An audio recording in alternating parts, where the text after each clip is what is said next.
बिस्मिल्लाहिर्रहमानिर्रहीम। हकायत रूमी। रास्ता इश्क। दिल को किसी घड़ी चैन नहीं आ रहा था। मजनू ऊँटनी पर सवार हुआ और लैला की बस्ती की तरफ चल दिया।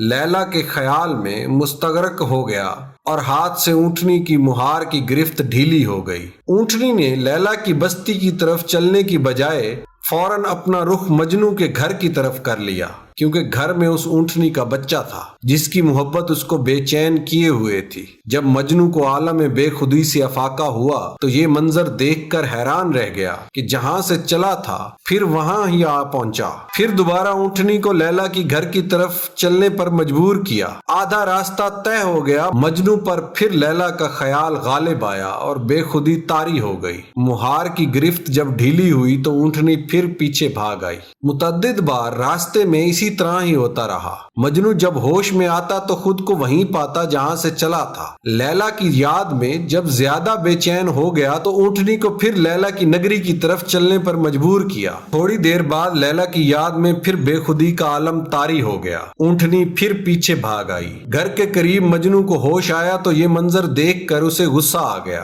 और कहने लगा, मेरी लैला तो आगे है और तेरी लैला पीछे, यानी बच्चे की मोहब्बत तुझे पीछे भागने पर मजबूर कर देती है। इस तरह ये रास्ता इश्क तय नहीं हो सकता और मैं अपने महबूब की मंजिल तक तमाम उम्र न पहुंच सकूंगा।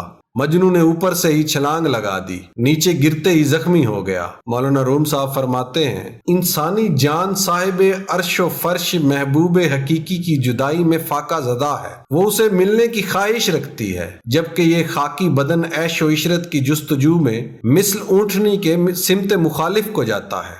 लैला एक इंसान है जिसके इश्क में मजनू इस कदर खोया हुआ है और उसे मिलने के लिए तन मन की बाजी लगा रहा है, और हम अल्लाह के उस प्यारे रसूल सल्लल्लाहु अलैहि वसल्लम के आशिकीन कहलाते हैं। हमें अपने कौलो फेल के जरिए ज्यादा अमल करने की जरूरत है।